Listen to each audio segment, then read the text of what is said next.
ازيكم يا شباب، عاملين ايه؟ صراحة انا مش عارف ابدأ الفيديو ده ازاي، لكن غالبا دي هتبقى اول سلسلة موجودة على القناة، واللي هتكون سلسلة اسمها مين هيكسب. والسلسلة دي عبارة عن ان احنا بنجيب اي شخصيتين من كرتون، من فيلم، من اي حاجة، اي داهية، ونحطهم قصاد بعض ونشوف مين فيهم اللي هيكسب. وده غالبا لو انتوا حابين يعني السلسلة دي هيبقى اول فيديو في السلسلة، او يعني مش اول فيديو قوي، ومش اول فيديو قوي لان في فيديو قبل ده كان باسم مين هيكسب برضك، بس يعني كنت لسه كحيان، كنت لسه في البداية. فلو انت فضولي زيادة عن اللزوم وعاوز تتفرج على الخرا اللي انا كنت مقدمه ده، هتلاقيه تحت في الديسكريبشن. لكن ايا كان، احنا هنعتبر ان السلسله ابتدت من الفيديو ده، فاكتبوا لي في الكومنتات لو عايزين نعمل منها سلسله او لا. وقبل ما نبدا بس ما تنساش تصلي على النبي، ويلا بينا على الفيديو. بس قبل ما نبدا لازم تعرف القواعد او الحاجات اللي هتخلي الشخصيه تكسب في الفايت العظيم ده. والفايت هيكون متقسم كالاتي لثلاث راوندات: الراوند الاولى واللي هتكون الشكل والمظهر، والراوند الثانيه الاسلحه والقدرات بتاعت الشخصيه، والراوند الثالثه واللي هي مدى عظمه الفيلنز بتاعتهم. وقبل ما نبدا عاوزكم تساعدوني في اختيار اسم الراوندات علشان انا دماغي فاضيه، ولو عندكم اسامي حلوه ليهم يا ريت تكتبوا لي في الكومنتات. المهم، الفايت الاولاني او الحلقه الاولى من السلسله هتكون بين اتنين لو جبنا سيره التدمير هتفتكرهم هما الاتنين، واللي هما هالك وهيركليز. وقبل ما نبدا الفايت ما بينهم او المقارنه اللي هتحصل ما بينهم دي، بحب اقول القصه بتاعتهم الاول. المهم نبدا بعمنا هالك، بقول عمنا علشان عاوزين نحسس عليه شويه لان حياته كلها نكد ومرمطه، وده غالبا تاني اكتر شخصيه بتصعب عليا بعد سبايدر مان. المهم القصه بتبتدي مع عالم اسمه بروس بانر، واللي بيكون عالم في معمل ابحاث كده، غلبان وطيب يعني داخل في الحيط، واللي كان بيعمل ابحاث على اشعه كده اسمها اشعه جاما. وبتحصل مشاكل بينه وبين الحكومه علشان الحكومه ما بترضاش تجربها على البني ادمين لانها خطر، علشان عمنا بروس يسرق الاشعه بتاع الجاما ويقرر يجربها على نفسه. يعني اللي هو يعني انت فاهم، انتوا مش قادرين تجربوها على بني ادمين، خلاص اجربها على نفسي. لكن الحكومه بتحاول تمنعه انه يظرف نفسه الابره بتاعت اشعه جاما، لكن بيكون خلاص اداها لنفسه، سبحان الله بتديله قوه خارقه وبيطلع يلوش فيهم. ومن هنا بتكون بدأت أسطورة هالك أو الرجل الأخضر، وبكده نكون لخصنا قصة هالك. نروح بقى لعمنا هيركليز، واللي أنا هتكلم هنا عن نسخته في الأساطير الإغريقية، يعني مش نسخة ديزني ولا نسخة الأفلام اللي هي زاروك عاملها دي. القصة بتبدأ مع طفل اسمه هيركليز، واللي بيكون ابن زعيم الآلهة واللي اسمه زوس، واللي بيكون متجوز من بشرية اسمها الكاميني. لكن مراته واللي كان اسمها هيرا ما كانتش بتحب هيركليز قوي، يعني علشان كده لما كبر هيرا كانت بتتحكم في عقله شوية وخلته يعمل جريمة من غير ما يحس. لكن هيركليز بعد ما عمل الجريمة دي ورجع لوعيه حس بالذنب، علشان هيركليز يروح لعراف واللي قال له انه لازم يكفر عن ذنوبه ب 12 مهمة مستحيلة. والمهمات دي زي انه يقتل الاسد النيمي ويقتل هايدرا وحاجات زي كده كتير، واللي كانت من مستحيل ان بشري عادي ينفذها. لكن طبعا عم هيركليز يعني قام بيهم كلهم، وعلشان كده بعد ما مات ابوه كرمه ان هو يطلع يعيش معاه على جبل الاوليمب. وبكده تكونوا عرفتوا كل حاجة عن الاتنين. ونبدأ بالراوند الاولى واللي هي الشكل والمظهر. والراوند دي ما اظنش اللي احنا هنطول فيها كتير لان الاتنين حرفيا يعني شبه ملط، يعني فاهم، مش لابسين حاجه اصلا. واللي خلينا نبدا بهالك مع الباسو البربل الجميل، واللي بيتميز بان هو ما بيتقطعش عكس التيشيرت بتاعه اللي بيتقطع لما بيكبر عادي، لذلك انا اضمن لك ان هو يعيش معاك طول الحياه. ونروح لعمنا هيركليز، واللي حرفيا يعني هو لابس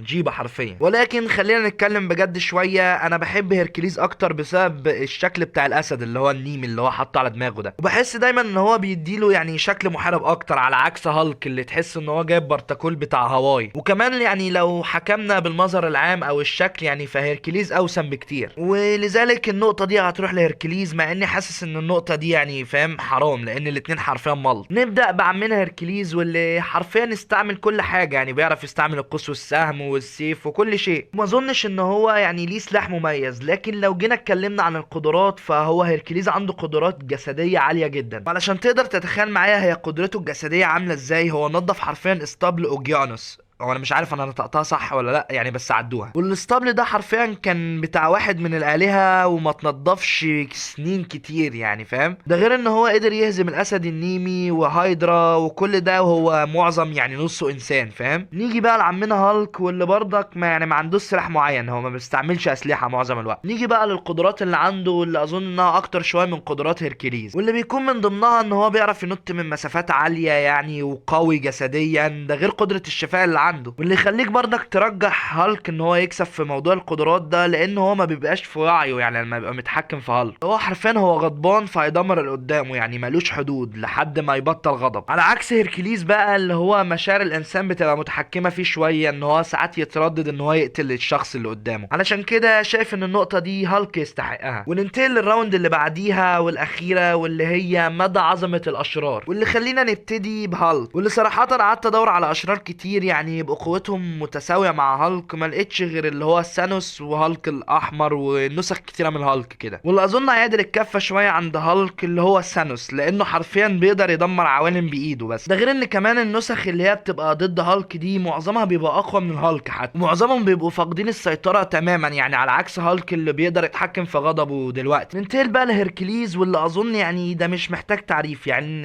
الاشرار او الفيلنز اللي كانوا بيواجهوه اساطير يعني حرفيا. يعني مثلا عندك الاسد النيمي اللي كانوا في الاساطير بيقولوا ان جلده ما ينفعش يخترقوا سيوف، ده بالمناسبه اللي بيخلي هيركليز بيلبسه كدرع يعني لحد دلوقتي، لان حرفيا الجلد بتاعه ناشف جدا. ده غير بقى المخلوق الاسطوري واللي اسمه هايدرا، واللي حرفيا يعني ده ما بيتدمرش. وهايدرا ده باختصار وحش عملاق في الاساطير الاغريقيه، كل ما تقطع له راس يطلع له راسين بدلهم. ده غير الخنزير الوحشي اللي قدر يهزمه، واشرار كتير قوي يعني قوتهم تعدي قوه الناس اللي في مارفل كلهم. فاظن ان الراوند دي محسوبه لهيركليز، وده يعتبر اول فايز معانا في السلسله بتاعتنا دي. وبس هو ده الفيديو، واكتبوا له بقى رايكم في الكومنتات، هل نخليها سلسله ولا فاكس يعني ملهاش لازمه. وعارف ان الفيديو ده قصير شويه ومعلوماته قليله، بس حبيت ان هو يعني كبدايه. ولو حابين انها تبقى سلسله اكتبوا لي تحت في الكومنتات عاوزين مين قصاد مين المره الجايه. ما تنساش تعمل لايك وسبسكرايب وتفعل زر الجرس. بالمناسبه قبل ما ننهي عملنا صفحه على الانستجرام، ما تنساش تعمل لنا فيها فولو، وهسيب لكم اللينك تحت في الديسكريبشن. والسلام.